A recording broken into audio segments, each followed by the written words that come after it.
Good morning, folks. Welcome to the IGES Exchange Mini Summit, sponsored this morning by Mission Critical Partners. I'm Joe Wheeler, Chair of the IGES Court Advisory Committee. The mission of the IGES Institute is to drive public sector technology innovation and empower information sharing. And at one level, it involves connecting government organizations with the folks who are supplying the technology that they use. This is accomplished through a suite of IGES services, and this event is one of those services. As with our previous in-person summits, this summit is foremost a conversation. It's a conversation between courts and the industry that is supplying technology to those courts.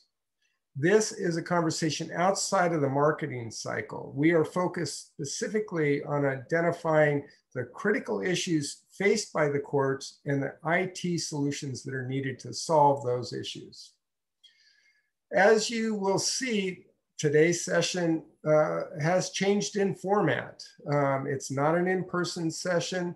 The methods have changed because it's all virtual, but the spirit and intent of our summits remain the same. We've titled this session, Unlocking Trust and Truth. Data is our key. And we've done so for several reasons. As the nexus of the justice systems, courts are chartered with bringing truth to light in resolving disputes, whether they be civil or criminal matters. In meeting that mission, our court systems have been collecting and creating and storing electronic records for decades. Where does this data come from? What kind of shape is it in as it exists right now? And why are these electronic records so critical to justice and public safety as we work through the disputes that we have today and the reforms that we are looking at today? What are the impacts of unlocking access to this data and to share information more broadly and to use this information for policy analysis?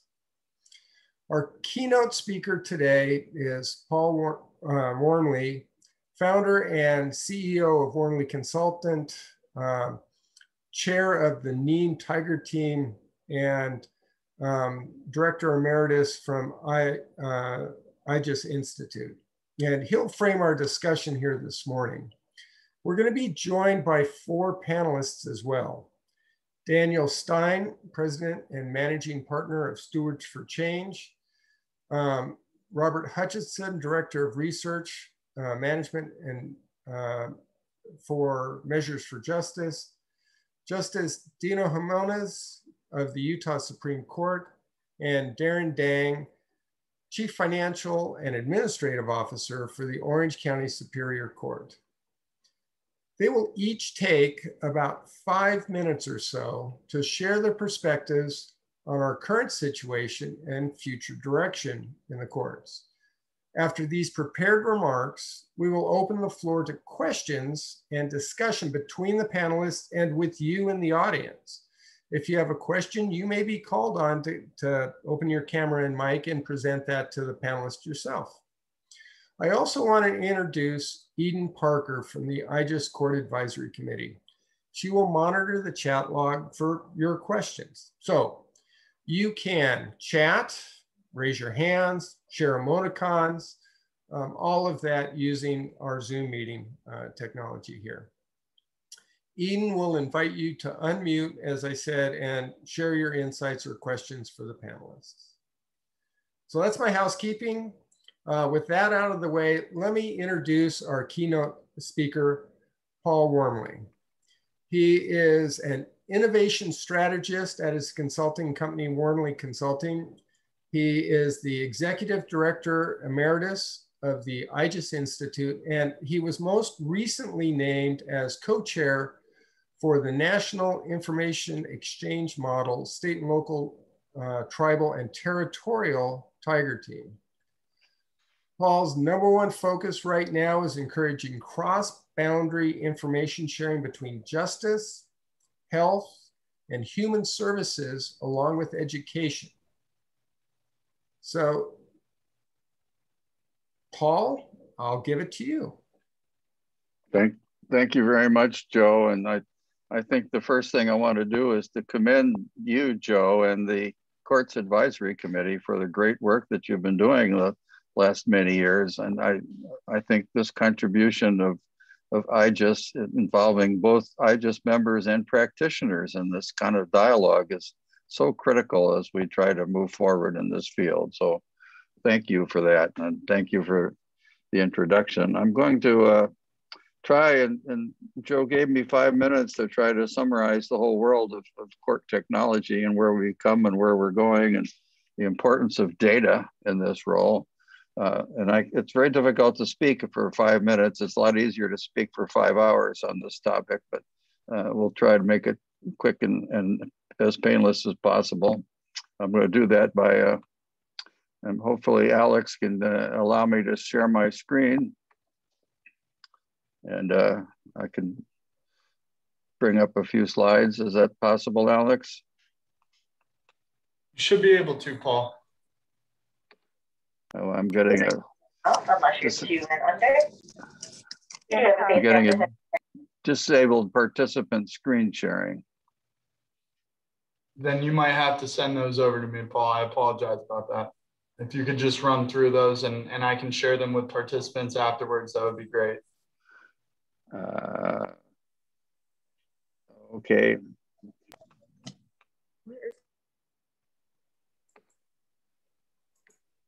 There isn't, you can't just make it allow me to do it. Make host. Okay. Well, we'll just talk through them and try to make this as quick as we possibly can anyway. You might be able to now, Paul. Give it one more shot. Sorry about that. I got it now. It's perfect. Okay, you should see my slides, right? Yes, sir. Thank you.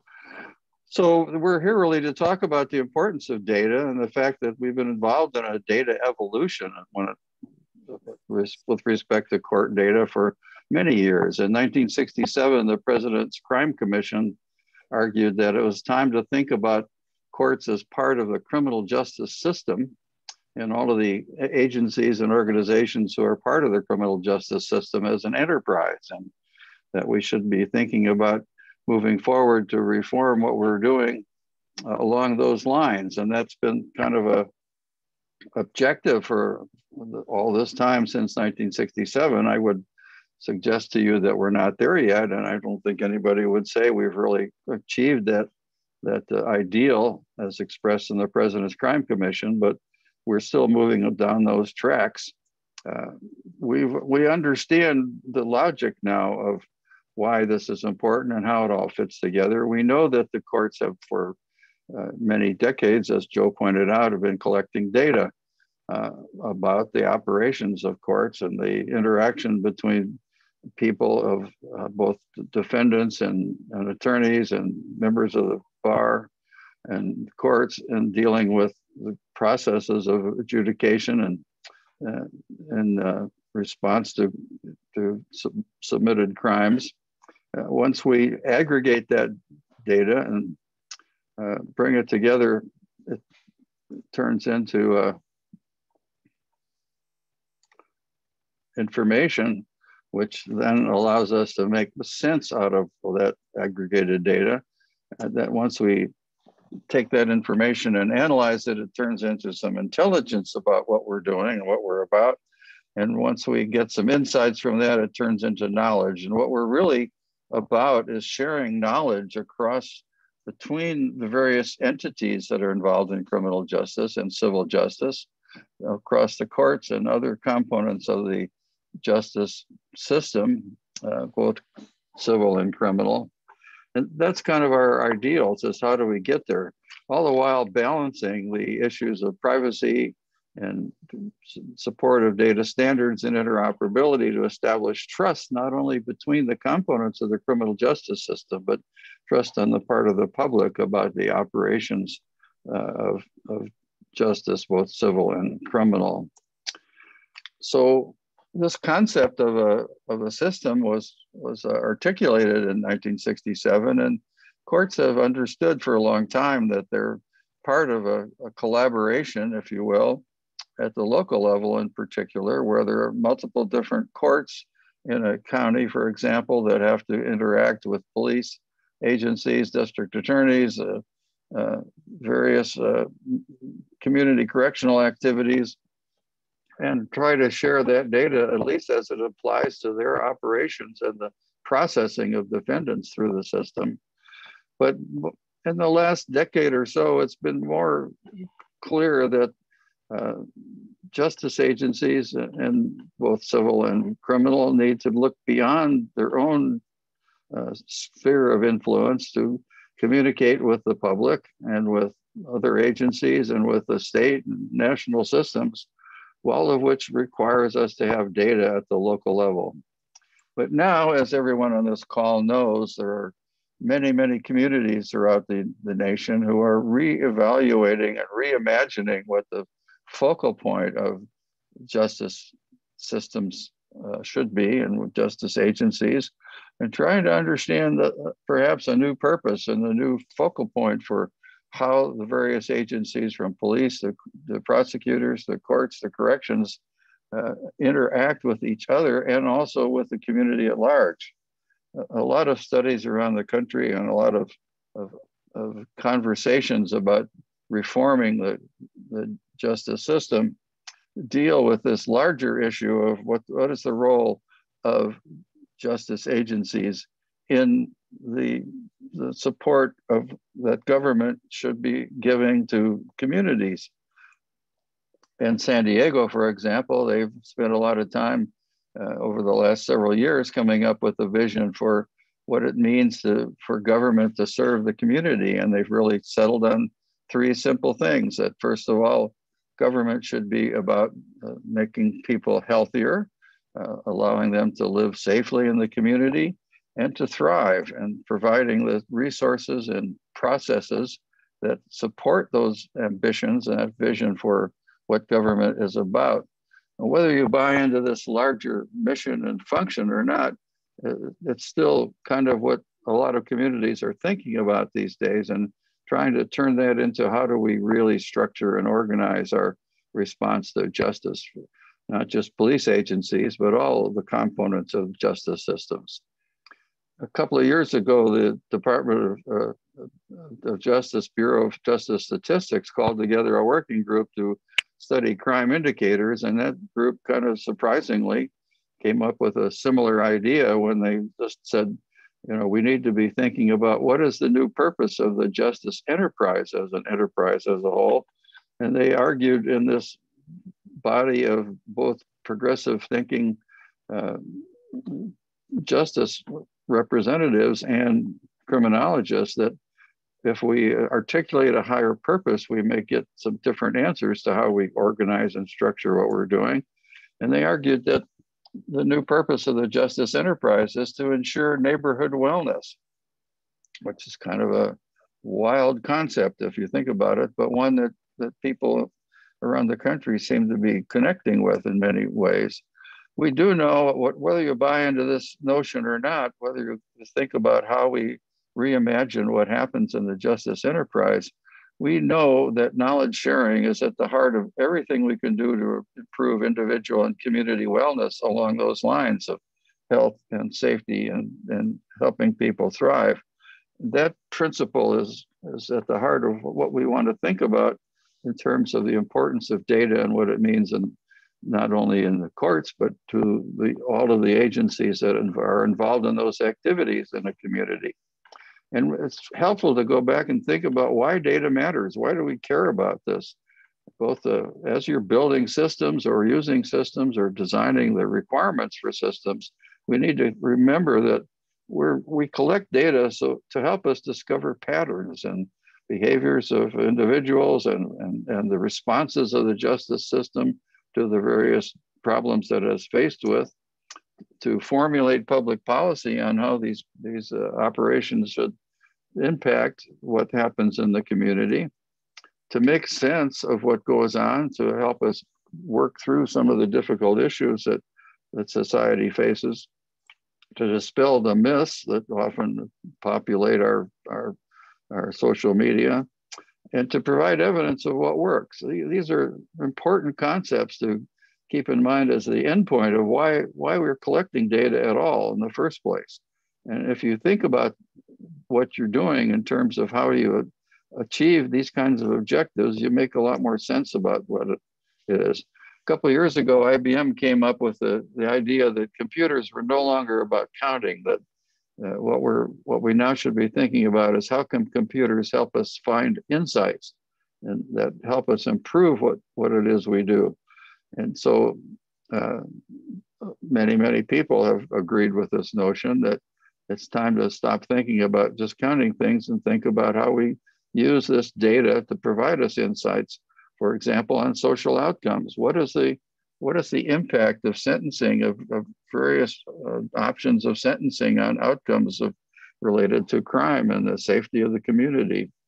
And how does that really connect to the recidivism rate? Social outcomes are, of course, a broader measure of effectiveness than we usually think about when we talk about the criminal justice or civil justice enterprise. We're trying to find insights on best practices, on what works to improve the operations of society and the outcomes again. We're also looking for insights into how to preserve privacy rights and what that means as we move forward across this. And more and more, we're concerned as a nation about how do we ensure equity and justice in the administration of justice throughout the country. So I suggest to you that industry needs to help courts and all elements of the justice system understand that these insights are the long-term objective, and building systems that help achieve those insights is really the key role of industry in supporting the courts, much more than that's ever been the case. So there are a lot of opportunities that we really need to pursue to bring us to this higher level of success and understanding the impact of the operations of courts and other agencies. We need to be thinking about shaping resource allocation based on how we do improve wellness and helping people be healthy and safe and thrive. We need to be looking at new models of collaboration across other domains. The impact of what happens in the courtroom impacts all kinds of other activities as defendants are released back to society and community supervision or even beyond. So that we really understand now, and many communities are really discussing how we can interact between justice and health and social services and education. We really need to spend our time thinking about how we enable easily and economically cross-domain IT interoperability and standards to share data that generates evidence to help us form the kinds of public policy that we think is helpful. And we need to be expanding research. These are long-term goals. I think I would suggest to you that what industry can do in the short run are really fundamental changes and things that are now taken for granted in well, not just courts, but all elements of the justice system. We need, in these days of telecommuting and telejustice, we need new approaches to cybersecurity with implementing things like the new zero trust architecture proposed by the National Institute of Standards and Technology that is rapidly capturing the imagination of the commercial world and is yet to be applied as strongly as it needs to be in the justice world. But the days of ransomware and other attacks on the operations of justice agency, we really have to move to this kind of zero trust architecture. We really need consistent data privacy policies across the country instead of the patchwork quilt of privacy laws from state to state. We need to figure out exactly how we're going to do these high priority information exchanges and use standards like the National Information Exchange model to implement those kinds of standards. And we're still looking for important, detailed role-based access and identity management to protect the access to our various systems. And there's still this long-term effort undertaken by the IGES Institute and others to reform procurement to make it easier to get systems in place and faster to base them on standards and with the agility to make decisions quickly and have a true public-private dialogue for these systems. All these are short-term things that really need industry's attention in helping the courts move forward. There's a lot of work to do. We've seen that. We know that we're not there even close to the end point in this, but we've made enormous progress since 1967, and we're on a path to make this go forward. But we really need to understand in this day and age that things have really radically changed. Thank you, Paul. I appreciate those insights. You've basically opened the doors, kind of broken the walls down in terms of how big the scope is here. It goes well beyond the courthouse walls, and I appreciate that perspective.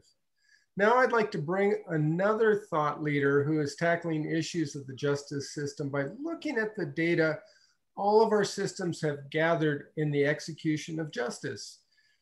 Please help me welcome Daniel Stein, President and co-founder of Stewards for Change Institute. Daniel? Thanks, Joseph, and thanks, Paul, for the introduction. I have just a few slides. So Alex, I don't know if you can make me presenter as well. You are good to go, Daniel. You should be able to share. Super duper. Okay, great.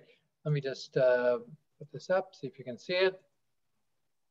So I'm delighted. Can you see the slides?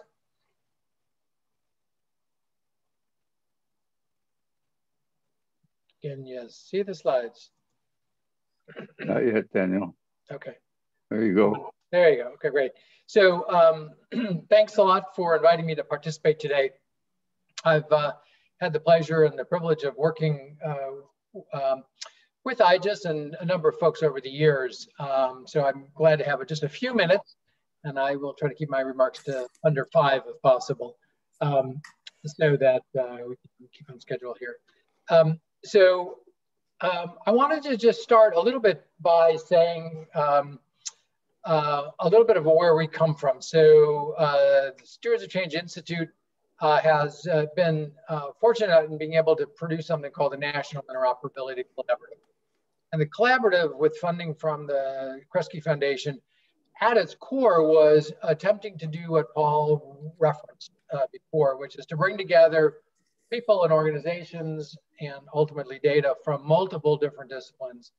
We know that people don't live in silos and families don't live in silos. They live in communities and live in families. And so we treat our data and our systems as though people were continued to live in siloed systems. So over the last number of years, we've been able to develop this national collaborative with a number of several thousand people who've been participating in webinars and the like. The idea, the core idea of this is to really focus on multiple domains, including not only health and human services and public health and education and emergency medical response, but also public safety. And I can tell you from coming from the world of social care for many, many years, public safety is not something that most social care or human services folks think about when they think about the whole gestalt of services that people engage with. And that's unfortunate because folks on this call know how important and how integrated it is and how many people are involved with the court. So we've put the community together. We've tried to work to define the similarities and differences between the domains. And as we do our work to try to bridge those domains and sort of act as the Rosetta Stone, we published this thing called the 6 Domains, which is trying to point out to various domains the different things that are really important. Over the last year, in terms of trying to fulfill the mission of that, we created something called the National Action Agenda. About 14 months ago, recognizing the advent of COVID, we decided that as instead of trying to put together a in-person meeting like we've been doing for the last 15 years, we would pivot to a virtual format, and brought together almost a couple hundred people representing all these multiple domains through a series of pretty intensive workshops to try to define where the world should be, or what we should be thinking about when we emerge from COVID. And in January, we convened this working group and identified actually some structural system level changes to dramatically improve consent, how do we provide a more coordinated care approach. We identified 6 actionable recommendations, but the one that we're focused on, and we've been continuing to focus on since January, has been this idea of creating a utility for privacy and consent. The ability to share information in a replicable, customizable way that moves information, particularly private information, private health information and PII, between healthcare, between public health, education, and ultimately folks who need to receive information from the justice systems. So we've got a very focused perspective on what that world could and should look like going forward, and have assembled a whole variety of people working very diligently on that. Just a few more slides here. This working group has come up with a visual of kind of what the task is. And we're fortunate enough to be working with a few communities who have at their goal to keep families intact and to keep children in their homes who otherwise would be removed as a result of substance use disorder. And so as we assemble these folks, everybody could see in the work that they were doing the role that they were playing here in the ecosystem. If you put the child and family in the center, very quickly people see their role in the requirements of not only interacting but sharing data with other systems. And so this has become the foundation upon which we are really trying to build out use cases that address really complicated families who are involved with not only justice, but also housing issues and behavioral health issues and all sorts of different issues. And that's identified in this Thompson family graphic here. And we've developed a proof of concept model that we're implementing, as I said, now in New Jersey and New York, to try to demonstrate the flow of information between these systems. And in the center of our efforts is to really engage the justice community as well. And so with that, I'm going to stop speaking. We have a lot more information. As Paul said, this could be multiple hour presentation. A lot of the information is on our website, and particularly this work group, which is involving people from all these different disciplines. So I encourage you, if there's interest or if it's resonating with you, both to ask questions later about how do we bridge these gaps, but also how to get involved with these cross-sector kinds of information sharing initiatives. With that, back to you, Joseph. Thank you. I appreciate your insights, Daniel. Next, we hear from a lead researcher who is looking at ways to make accurate criminal justice data available to spur some of the reforms that we've been talking about in our country. We are joined by Robert Hutchinson, Director of Research Management at Measures for Justice. Robert? Hi there. Thank you for the introduction and for the opportunity to be here today. I just wanted to talk a little bit, not so much about myself or MFJ, but about kind of the state of data and working on analyzing data, such as it is in the form we have today, and the barriers to doing so. So I work at Measures for Justice, managing the team of researchers who works on standardizing and processing the data to populate tools and dashboards and reports for the public and for agencies to digest and to help make more data-informed decisions about policies. And so Measures for Justice's mission is to bring data transparency to the criminal justice system. And so, over the last decade, but especially in the last few years, we've seen an increasing expectation that the public has to be able to have access to understand what's going on in the criminal justice system, and especially access to the data that's collected. We hear feedback that the people are paying for the courts, they're paying for the administrators, they're paying for the data, but they don't have access to understand how all of that is performing. And as time has gone on, as we've seen in other fields like education, health, water quality, you can find out those kinds of things about your local neighborhood very quickly, but it's very hard to find those things about how the criminal justice system is performing, and pressure from the public is increasing, and I think it's actually accelerated over the last few years, given events nationally. So in the face of that, the barriers that we face to making that information available are broken down in a few ways. There are a lot of policy and legal barriers that I'm not going to talk about today because we're mostly talking about technology today, but those definitely exist. One of the other biggest barriers is in access and information technology support at the court or agency level, whether we're talking about prosecutors' offices or courts. There are offices where they don't have any local support. They have access to, they don't have access to their data or their own people who can help them process requests that come in from the public or from news agencies or from research institutes trying to answer questions, or even internally questions. And so, that block of access is a real concern.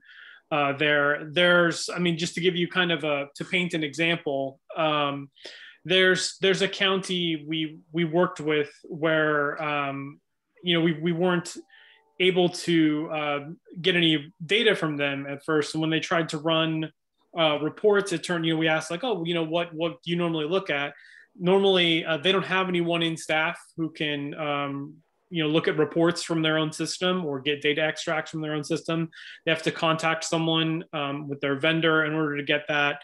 And then, when we ask, okay, well, can you go through and do that? And let's look at it together.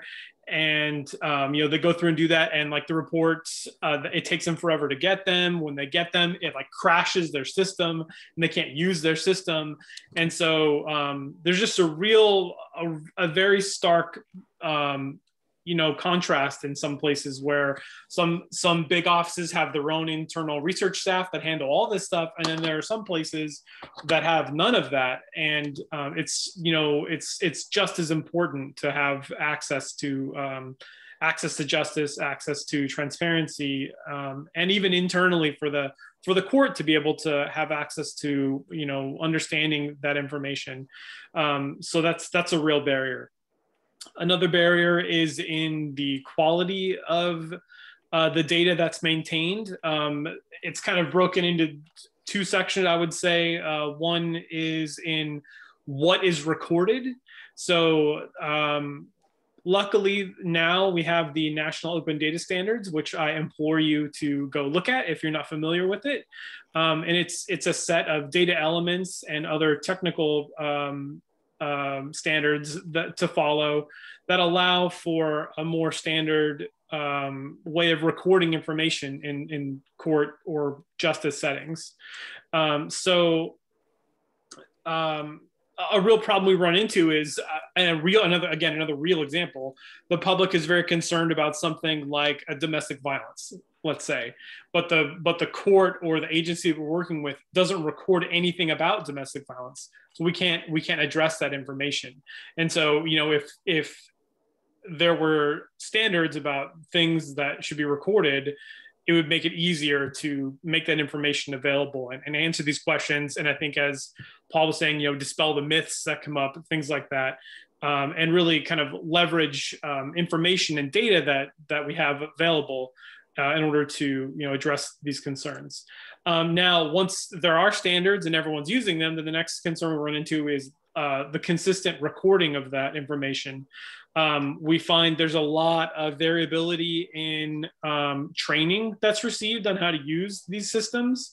Some places have no training whatsoever. Some places have training documents that like one person in the state capitol has and doesn't disseminate to anyone else.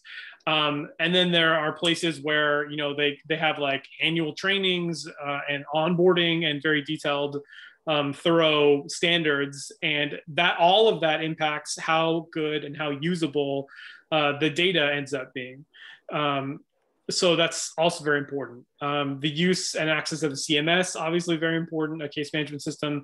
And then data quality practices when using that system around, you know, coming up with standardized ways to record things. So if you want to identify, you know, diversions, let's say, pretrial diversions or you know, mid-proceeding diversions, there has to be like a standard way of recording that, a checkbox, a drop-down, something, in order to be able to evaluate, like, do we have more diversions this year than last year? Do we have less? Were they from this program or this program? And these are questions that everyone wants to know the answer to in the community, in the courts, you know, policymakers all want the answers to these questions, but there has to be consistent recording of those things. And kind of that's one of the barriers to being able to get that later. So in terms of, you know, what kind of changes will we need to see in the future, and where should we be heading on these issues? I think it's important to empower the courts and, you know, justice agencies with the IT support that they need in this century, given the demand for data and the expectations that policymakers have about wanting to evaluate what's going on. It's important to empower the courts with training and materials and documentation on how to use their systems, and to empower them to, at the local level, be able to answer the questions that they have without having to go through your red tape or worry about crashing their system or things like that, to look at what's going on there, and to get them to understand what they can do with the information that they have, which will give them more buy-in to want to use the system once they realize, like, oh, you know, if we did this better, we could answer all these things, which is kind of a cycle. We have this saying, you know, data breeds data. It's kind of like, you know, when you use it, then people will put more into it, which means you can use it more. And then encouraging data quality through, you know, providing things like, you know, training documentation, manuals, all that kind of stuff, so that you get more standardized use. And then also empowering courts with access to reporting functions and data exportation functionality. There's sometimes where they just want to look at, like, I just want a list of all the cases that were filed last year. And that like seemingly trivial thing becomes very complicated, depending on, you know, the system that you're working with and all those things. So having like very clear, intuitive ways to, you know, look at pre-prepared reports or export the data in CSV format or some format that is easily accessible to them is extremely important. And then finally, working on the quality control and data element standards that I talked about with the National Open Data Standards, and you come up with standards for things, following those for even just very simple things like date and time formats. There's so much time put into like standardizing date and time formats, which if we all just agreed on what date and time format to use, the problem would just disappear, right? So that's important. And again, in terms of quality control, focusing on things like drop downs, check boxes, radio boxes, all that stuff, instead of having the data contained in open text strings where you know, we just put in like a paragraph worth of comments, and then a year later, we're asked, like, was there a diversion in this case? But if there's not a checkbox or a dropdown or something that indicates that there was a diversion, then we have to go through all those strings and try to come up with a systematic way to pull that out later. And it's very difficult. So again, trying to work on data quality through standardizing those things. Thanks. Well, thanks a lot, Robert. You really did talk about some specific things that technologists can provide to help out. Adherence to standards, some mechanisms in place, and training, those types of things to enable abilities and quality of the system. So next up, I'd like to introduce a technology thought leader providing a judicial perspective. This is an individual who is actively involved in several national initiatives that leverage technology to enable greater access to justice. This is Justice Dino Jimenez from the Utah Supreme Court. Justice? Thanks, Joe. And thanks everybody for the opportunity to be here. I want to invite questions and interruptions, including by my panelists. I hope to spark a little controversy. It struck me that I come to this discussion with two hats, right? As a member of the Supreme Court and that's leading the court's efforts to improve access to justice, I'm a consumer of court data. I need the court data in the same way that outside organizations need and want that data. And I have the same frustrations that others do when they try to get it. Just to, some examples. It depends on when you pick up the phone on who you get a hold of in the court system. Some people will tell you to pound sand and you'll never get it, and others are extremely accommodating. If you do get access, the data is often impenetrable. It's in awful shape and not really usable, and a lot of the materials not being kept, and it takes forever to get, right? So, and it's a little understandable because courts have never historically been research organizations, right? That's changing. And their understanding of the need to have good data now, I think is driving how that data will be kept and processed going forward. But in the past, this view of a court needing to collect and store data for its own internal research purposes, not really a thing. So that kind of leads to part of the data problem. In addition, just our federalist structure, right? It's out from the federal court system. We have this structure in place that has created 50 data mines, none of whom were speaking to each other about how they should collect and store this data. So the point that what we have is data and not information, that's right. And it's really, from the researcher's perspective, very frustrating, something I share. But the other side also has a story to tell too, right? From the court's perspective. They are sensitive, courts are extremely sensitive that a lot of this information is not voluntarily gathered. A lot of it can be, if accessed inappropriately or by the wrong hands, contains a lot of sensitive information that could be extremely damaging. Okay. What's happening in terms of— Okay, it's the receipt. Okay, I got you. I'm sorry. Thanks, Denise. What's happening in terms of outside organizations being able to hack the courts and data shouldn't be lost on anyone in terms of how it's impacting court decision making, right? Texas, Alaska, Georgia, other court systems that have been hacked as a result. So they're really quite sensitive to protecting that data. Second, limited resources. As the third branch of government, courts have been traditionally kind of the most underfunded of the branches, and all of these demands that come in place a lot of burdens on internal actors. So what are you giving up as a court system if you're participating in these projects, right? So these tensions, I only point out that there are legitimate tensions in place.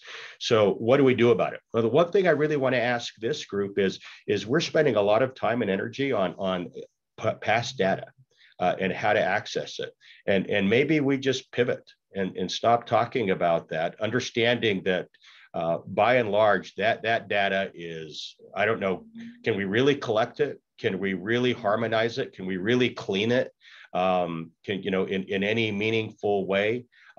even if we can, is the data that was captured really the data that we need in terms of what we want to measure going forward? Personally, I can tell you that has not been the case with a lot of the projects that we've been running here, because a lot of this just wasn't a thing, or at least at the top of the the court's mind as they were collecting the data.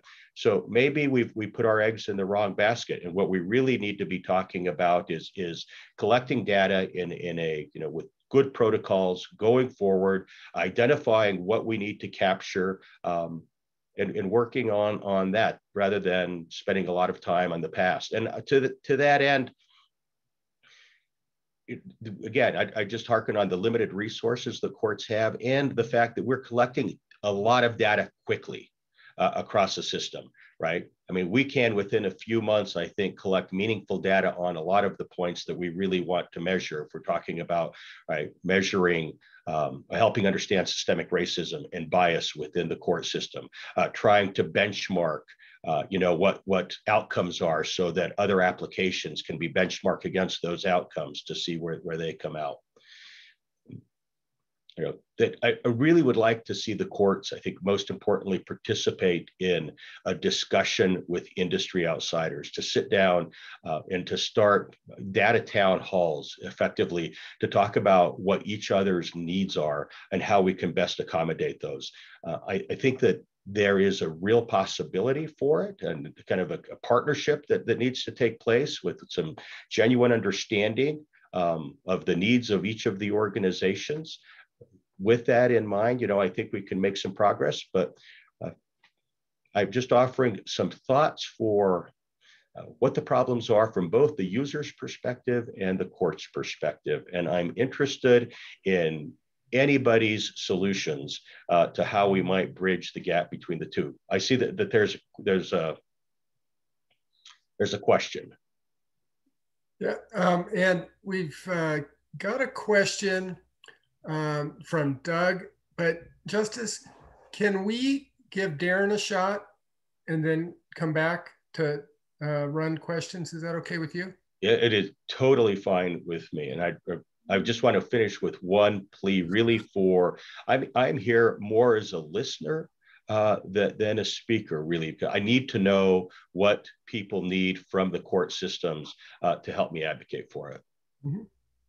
No, that sounds good. And I can guarantee you're going to get a question about your comment about past data. That's going to be a lightning rod discussion. If nobody else jumps in, I'll jump in for some of my court executives. I was hoping that's the case.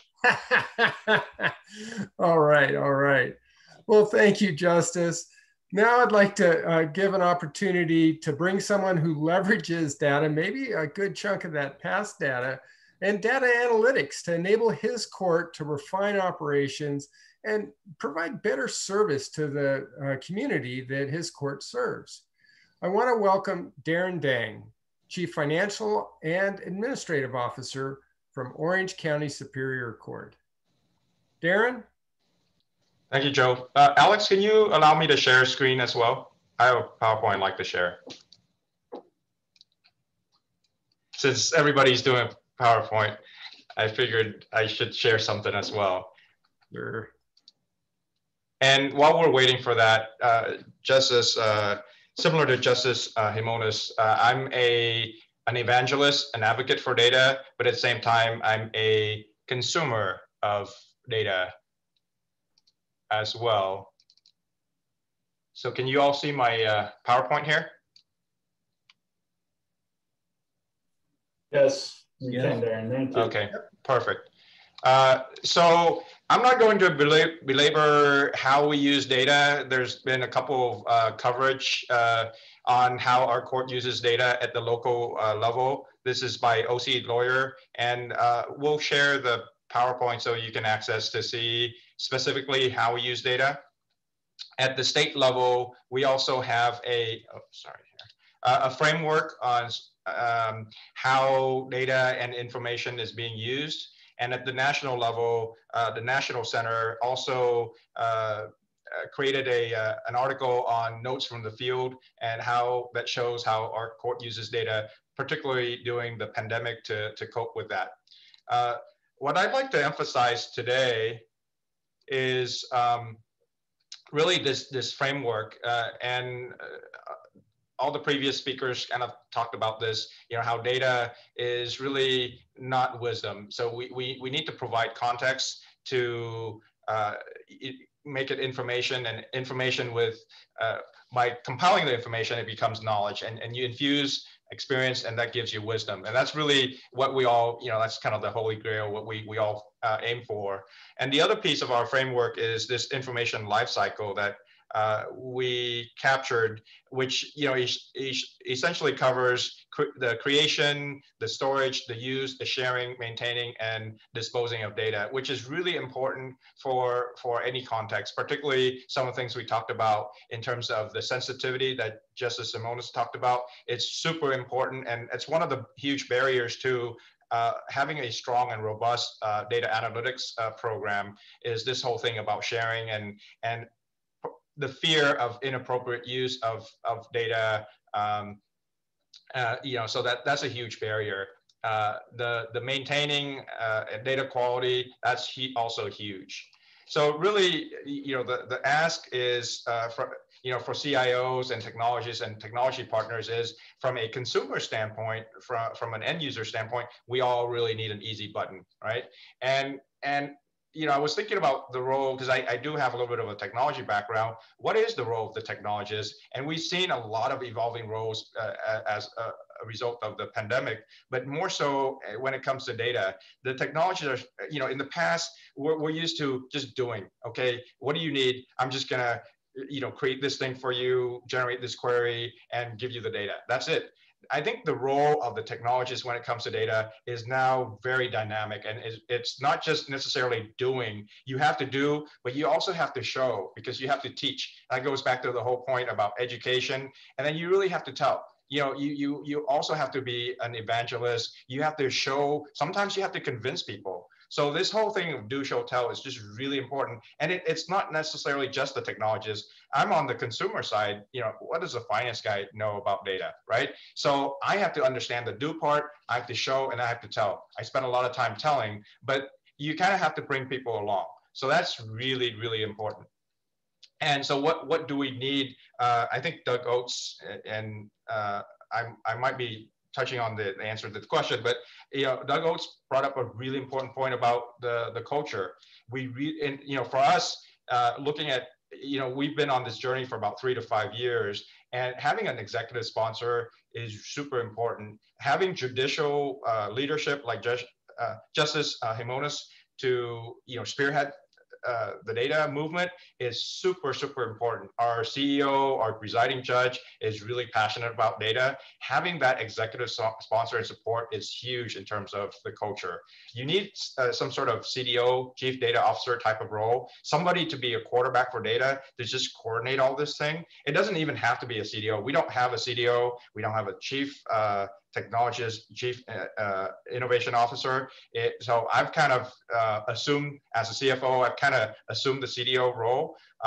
And that whole data culture is really important. But at the end of the day, what is it all about? It's about decision support. We all need to make decisions throughout all different departments. And if you read some of the articles, you'll see how we use data in HR, in legal, in finance, in operations. Really, it's about decision support, right? I need to make a decision. How do I get the relevant data to help me make a better decision? That's what I tell my staff.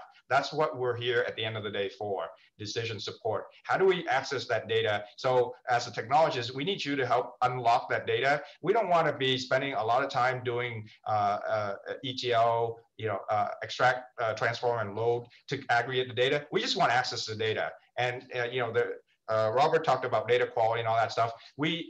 There's a whole slew of things to enable that. But at the end of the day, the end user just needs access to data, a consistent single source of the truth. So the technical infrastructure needs to enable easy access to data. And the technology is getting better and better. There's now data lakes. There's things that will allow you to just dump all the data in, and you can layer on a framework to have easier access to data. Training is super important. there's different levels of maturity in terms of understanding, and just, that goes back to the show and tell piece. Governance is huge. All right, so what's next for Orange County?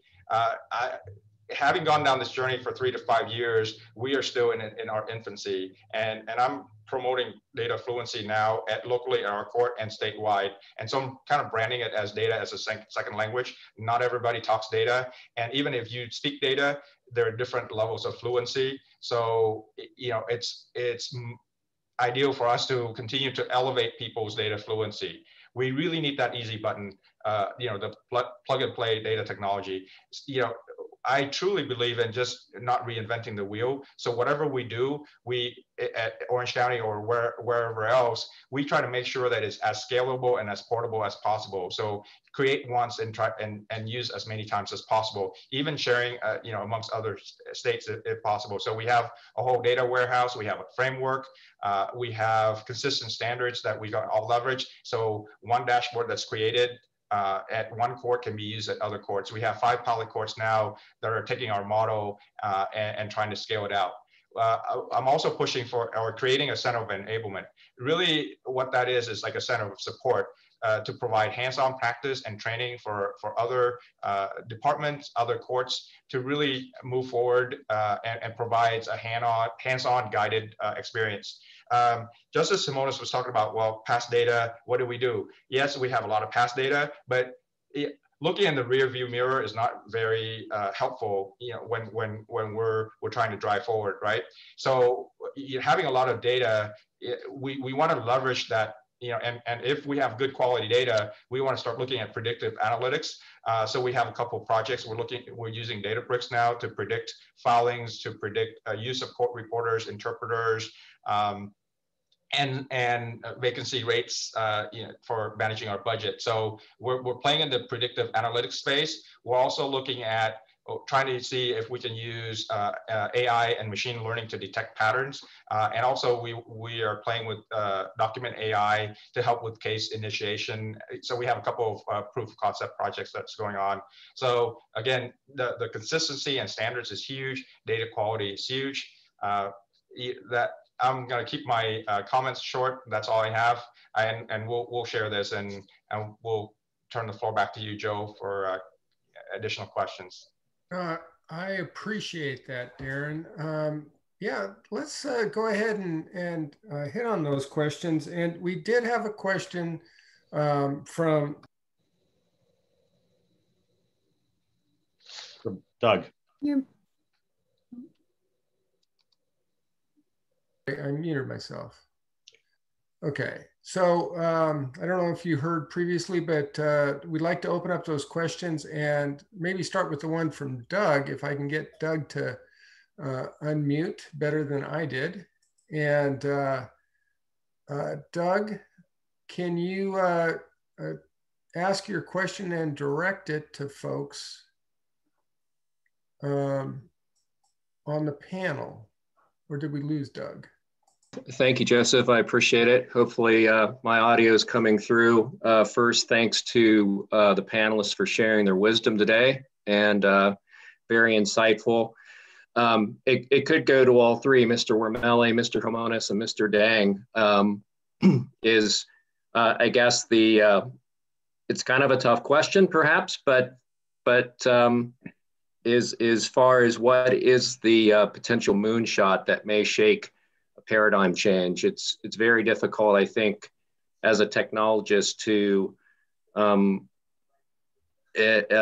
incite maybe the culture change that's necessary. And I can appreciate Mr. Dang's challenge and applaud his. I spent some time with the California court system in Sacramento, and we tried some changes, and some of us didn't last there too long. So it takes a lot of courage, I think, to kind of look at old cultures that are vested in what do we need to move forward on the agenda that is very important being presented here. So to wrap that up, I just noted as a highly visible in the public imagination, a SpaceX or Tesla type disruptive change. And so I think we could probably agree that they have disrupted both the automotive and the space industries and have moved things a lot forward. for the benefit of consumers and maybe others. So thank you for letting me ask the question. I appreciate it. Sure enough.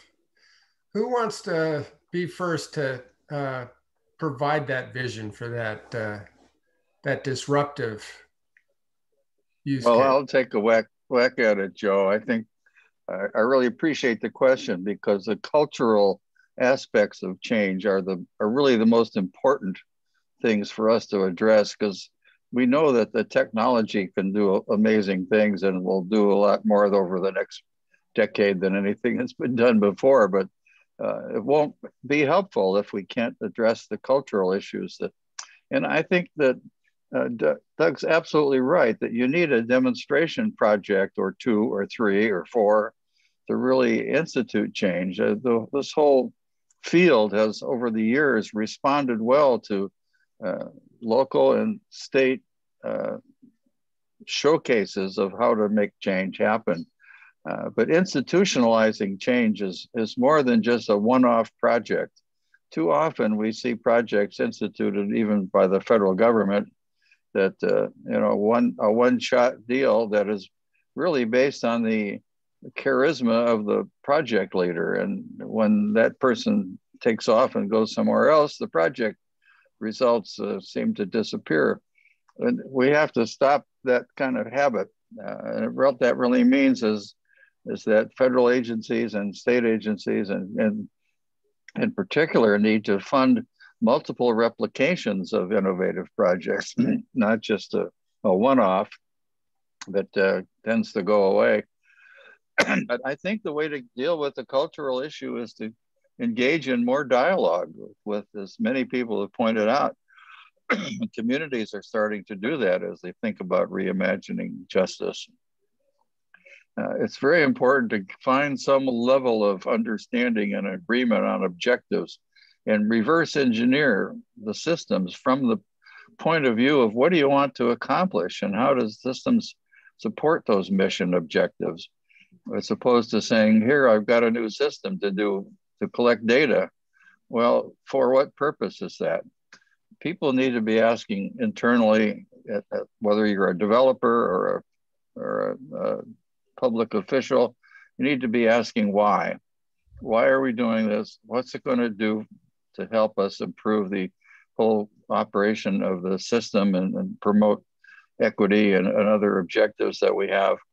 And we've got to be clearer about what those objectives are and how they relate. And this is where I think industry can play a much greater role than it has in the past in many ways. There are a lot of smart people in industry that can help the operational side of it do the kind of thing that Justice was talking about, of having that dialogue about what is it you're trying to do, why are you trying to do it, and how can you best accomplish it in an efficient way.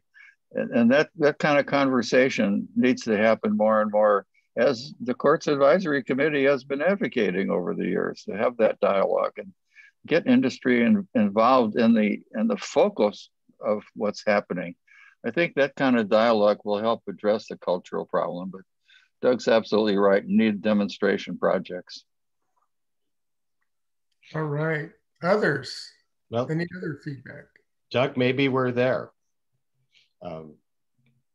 We've, at least with respect to the racial issues that have really boiled to the surface over the past year, have spurred court systems to really start taking a harder look at being, their own data, evaluating their own data, trying to systemically figure out how they've been treating marginalized communities, and it's motivated a lot of different states.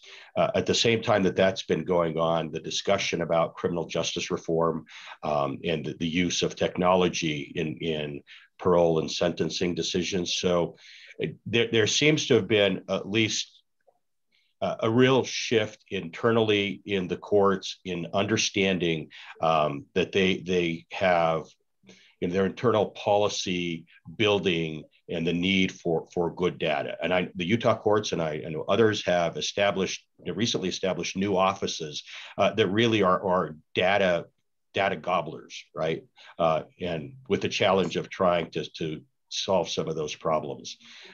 So I don't know, fingers crossed, maybe we're at the crossroads combined with just the explosion in technology at the same time.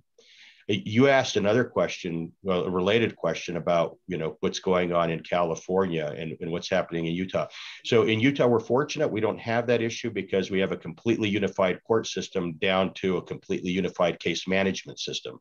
But what your question for me really highlighted goes back to the federalism issue that I raised, because it highlights that even within states, you have balkanization, right, of these kind of where the data is being held. So it's not just 50 different state jurisdictions, it's down to the parishes and counties by and large as well.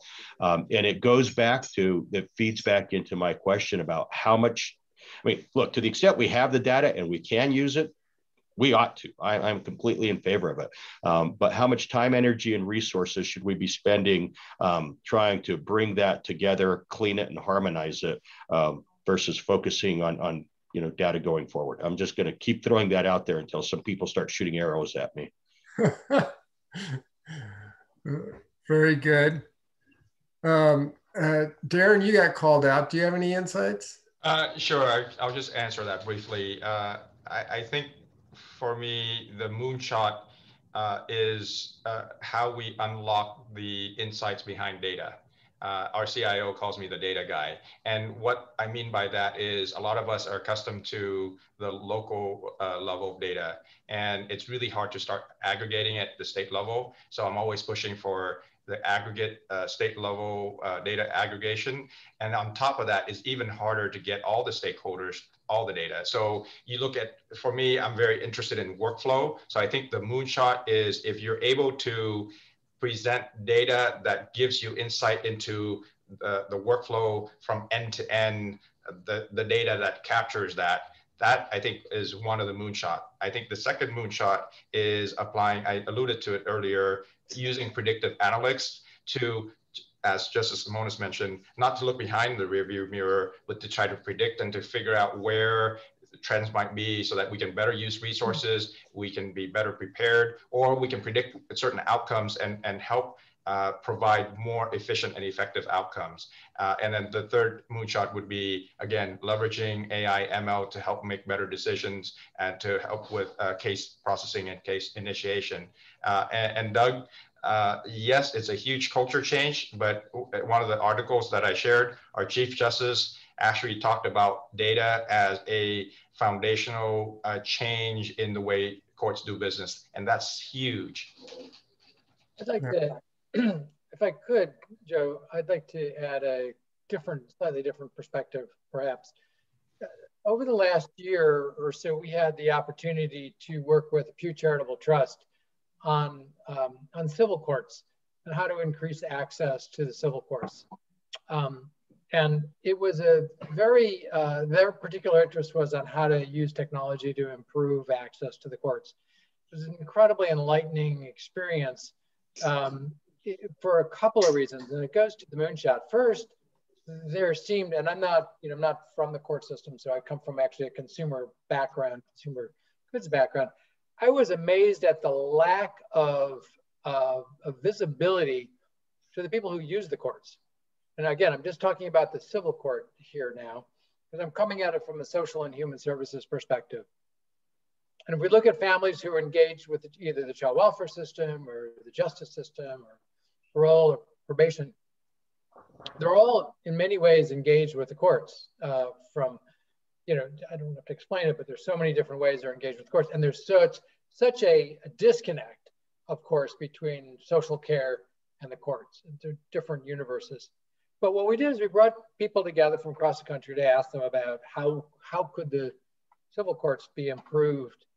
And what was striking to me was, one, a lack of voice of the people who use the courts. There was very little data. And, again, it's just one vantage point from also trying to work within the Pew Charitable, which has a unique perspective. But I was not able to find, our team was not able to find any national or even large regional insights about what do people think and feel about the courts. It's so fragmented that we had we had information from Utah, of course, we had information from North Carolina, very deep dive into some particular counties or states, but nothing that really gave a perspective on the state of courts in terms of having access, no less representing the families who actually have to engage with the courts. So there seemed to be a real disconnect in terms of what inside the walls and a view outside. So, and then when we were able to explore that in terms of, what would be helpful to people, the kinds of solutions are actually pretty fundamental. They're talking about, being able to navigate the complex form-based system to be able to represent yourself and we looked at a whole bunch of different websites across the country, and I tell you, they were not consumer driven. Everybody's out there building their own sites, and there's no best practice. There's no utilization from again, being a little extreme here. There's no user interface perspective on how does somebody who's afraid of the courts probably, or maybe undocumented, interact with the courts. You need a master's degree to figure out where to go, what to do, when to do it, what to present, how to fill it out, where to bring it. So on one hand, yes, data and analytics and ML and AI are really important. On the other hand, I think we can overlook some of the real basic stuff about how do we provide justice to people so they don't, it doesn't get worse, right? Their kids are not removed because they haven't presented the right forms. They're able to take care of kids. They're able to engage with the kinds of care coordination that's required for them in different ways. So I just offer that perspective of saying, yes, we need to go down the data route, but we also need to keep a consumer hat on to say, who are we not serving and how do we do that? And some of those answers are really simple. So I just put that out there. No, I appreciate that. And, that's really also the source of the data that comes into the systems as well. And you're getting a shout out from Story and Los Angeles Superior Court with regard to that as well. I've got a question from Alan Carlson, but I'm going to take a moment to be the justice's foil here. And I'm going to channel one of my clients' perspectives. He sees himself as the steward of the record, and he wants to make sure that record is intact as it goes through all of its generations and news systems and all of that. And he feels it's important to keep that backward-looking record as solid as the records that we have going forward. So it is important to him as that steward, and he needs tools to maintain the quality over time. Does that run counter to what you're talking about, Justice? No. I mean, look, I would love to gather the data from all of the court systems. I'd like to have it cleaned, harmonized, right? Protocols in place that make it appropriately available and secure, all for it.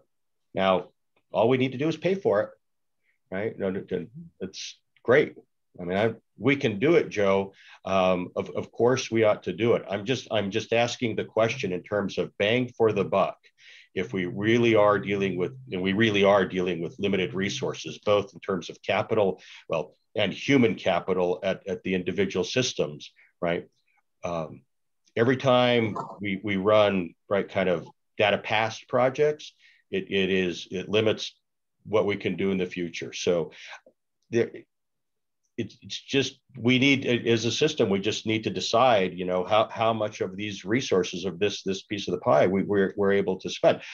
I think we got to grab as much low-hanging fruit as possible, and maybe some medium-hanging fruit too. But I think we should recognize that we really do have the potential to gather huge amounts of data that'll really inform decision-making going forward. We want to get as much as we can so we can benchmark what's going on. It's not cost free, as your client puts it. That's great, and we'd like them to have it, but somebody's got to pay for it. And the legislature just hasn't been, maybe in the other 49 states, but in Utah, our legislature hasn't been opening their checkbook that allow us to do this in a way that we would love to see. If I could, I think from the researcher perspective, we see this all the time where, if you look at a state and you look at when CMSs are implemented, you'll see this kind of patchwork of the quality of the data, right? Because they get implemented in these counties and the data is good from this date going forward here. Then in these other counties, they implemented it on this other date. And so you end up with this real patchwork of what the quality looks like. And going back to the point of, the new data versus the old data, I think we really just kind of have to acknowledge the limit of the scope that we can use the old data for. I think is really what it boils down to. If as Justice is saying, if we paid for it, but we know that's not going to happen. If we're going to pay to fix anything, it's the current system and going forward, right? We're not going to pay to go back and redo the last 20 years of let's find every diversion in the last 20 years. So what it boils down to in my experience is in kind of identifying, yes, we record all of this stuff. What are the questions we can answer from this today? And then what questions do you have that it would be okay if we didn't get the answer to this for 3 years? Because we're going to have to tell you everything you need to do in order to be able to answer that question. And then you need to go do that for a year or two. And then we need to go look at the data that you recorded over that time period. And then we can report back to you about what happened. So it really ends up being a kind of triage thing about here's what we can save given what we have. Here's the stuff that we can't do now that we'll have to do later. And then otherwise, yeah, sure, we can do it if there's money and time, but there just never is. So I think that's kind of what it boils down to is limiting the scope. And it's really drastic sometimes. We've gone in and spent so much time and so many person hours processing data only to get 1 or 2 measurements, on a very small thing. And you're you've got all this mountain of data. How could you only get these 2 things out of it? But if they're the only 2 things that are measured consistently over a period of time, that's what you end up with. Joe, can we pretend that I said that? Because I agree with Robert 100%, but he said it so much more eloquently than I did that maybe do a voiceover later. Okay. Yeah, we'll work on that. And I think Jessica reinforces in the chat some of the things that you and Robert have talked about here. It appears that, from a technologist or a change agent's perspective, it's important to take your client or your court through the process of looking at the cost benefit of the data records that they've got, the quality and all that, and what it's going to take to move those forward going forward. But Alan Carlson brings up a question in the chat. And Alan, if you would unmute, it would be nice to bring up your question about kind of how do you do data better? Alan? Yeah, thank you, Joe. I want to back up a little bit in a sense and go down and sit in the chair of the clerk in the courtroom or the clerk at the counter about collecting data. I hear a lot about the data is not very good. It's not very complete. They're not collecting what we need. I agree with all that. And I totally agree that we could do a whole lot better analyzing the data if we had the data. So let me propose another approach to this. And that is quit blaming the poor clerk who hasn't got enough resources to do anything and who's only collecting the data they need to do their job. And let's look at building tools and APIs that can pull the data out of what's in the court system without bothering the clerk. Now, they need training to be consistent for what they are putting in there. But I think that it would be possible to build tools, either AI, or I'm not even sure you need AI, and APIs that go into the various case management systems to pull out the data. And then we do the cleaning and the analysis to get what we want out of the data instead of pushing it onto the clerk. If you're waiting for the clerk to do a better job, as has just been pointed out, we got a long wait. So let's pivot, in a sense, to use a term used earlier, and say, let's get a collective together and build tools so we can get the data we want out of what's there already at the same time that we're trying to improve the quality going forward. And I think we'll get there a lot sooner working on that point than waiting and badgering the poor clerk to do a better job. Yeah, but to be clear, this isn't about the clerk at all. I mean, I don't think anybody's I think at this point, I mean, it is a system that's gathering the data, and it's right. It's within some administrative office of the court, and not a. It's, you know, clerks are inputting what they're asked to input, and the programs are capturing what they're capturing. I like this. I mean, I like this approach. Right. I mean, to the extent we could do both, do both. It sounds like a call to action for the providers to help create the kind of technologies that enable this going. I'm getting a manual thumbs up from Sue out there. Alan? Yeah, if the you know, the CMS vendors, if we, the courts and justice system, go to the vendors and say, this is what we want in the system, and that's the ability with APIs to get data out, or other kinds of hooks or ability to do stuff, they'll provide the stuff, but we aren't asking for it. They're not going to provide it. You know, they got to see some cost benefit on their side. I think the biggest thing would be getting the vendors, the case management vendors, to put in APIs or whatever it's called. Snorri can help me on this, to actually get the data out of the system in a way that we can then clean, analyze, whatever. I mean, Darren's folks have been working on this already with the systems they've got in Orange, and I think they're pulling data out of 3 different systems in Orange into one data warehouse. So it can be done, but you know, that it's a whole lot easier to go ask the vendors to do something than to tell the clerks. And I disagree, Justice. This is all about what data the clerks are entering. And we got to not badger the clerks too much about what they're entering. Yeah, they could do a better job, but we can help them with that on higher levels with some analytics and some cleaning and that kind of stuff that's not just based on them doing a better job of it.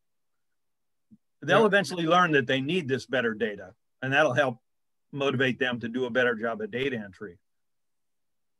Well, and I think that Daniel has hit on a couple of things, both in his remarks and in the chat. If you look, he speaks to standards that help for the exchange of data between systems. And he also talked about some self-service aspects that litigants coming into the court can help share the burden of getting the data and getting it right as it comes in.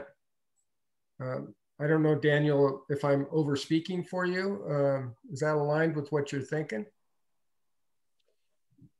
No, I think those are 2 important points. I did put a little comment in as we look at cross-domain information sharing.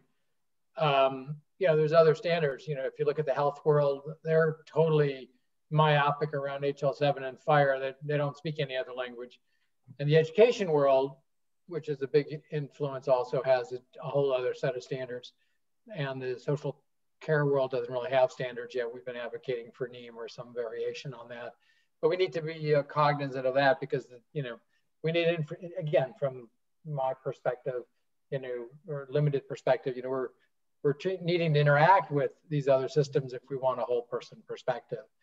And, you know, I think that I think Snorri, I'd spoken to him and others previously about the whole gamification piece.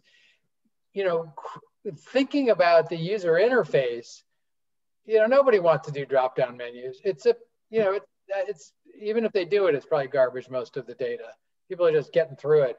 But using, you know, sort of industry, you know, better practices, not best practices, people will want to put their data in if we give it to them in a almost kind of a fun way. You know, how do you get them to feel like their information is being seen and heard and received, as opposed to just a bureaucratic exercise where they maybe don't even want their information to be there. So there's ways to incentivize people to complete it, or to provide incentives to them, just even if it's an attaboy, so to speak, about completing a form, or what percentage of the form have you completed to just, you know, we've all been doing that stuff for a long time. It's like, is this going to go on for another half an hour, or am I, you know, 50% of the way there?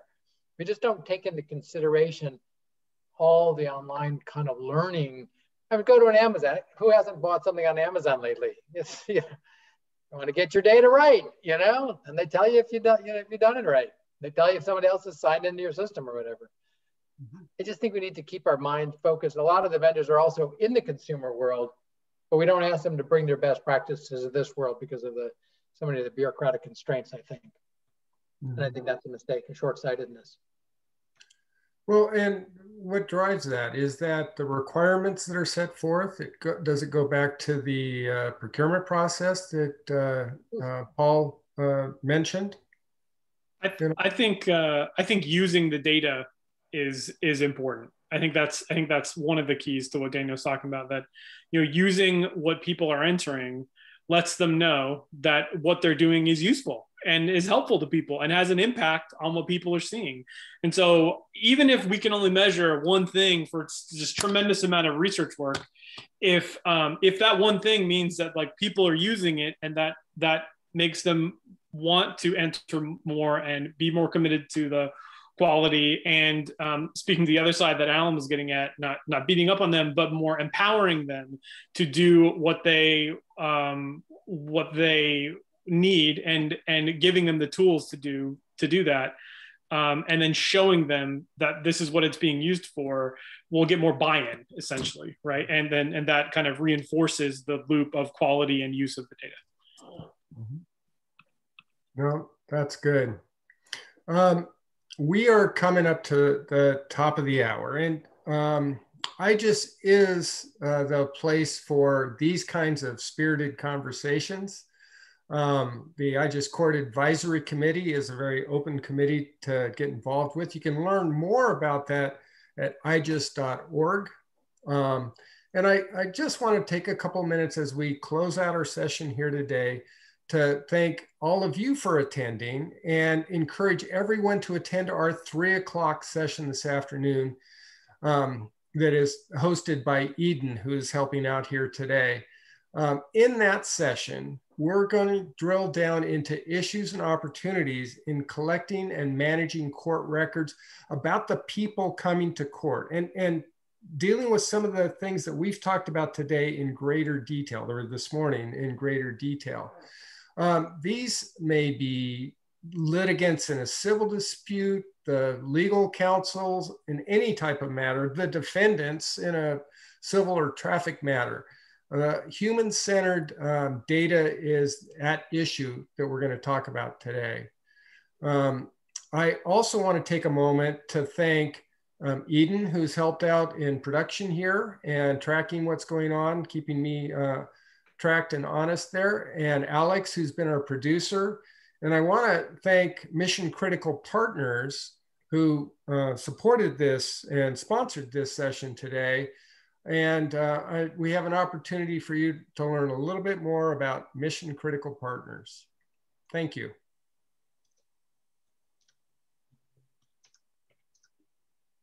Today's mini summit is sponsored by Mission Critical Partners. At MCP, our team of 150 plus subject matter experts are committed to the IGES Institute's mission of driving public sector technology forward and empowering information sharing to promote safer and healthier communities. To that end, MTG Management Consultants recently joined Mission Critical Partners, creating a leading provider of data integration, consulting, and network and cybersecurity solutions designed to transform networks and operations into integrated ecosystems that improve public safety and justice outcomes. MCP brings its deep experience and expertise in this area to support your needs, ranging from strategy and planning, procurement, implementation, or integration and management. Learn more at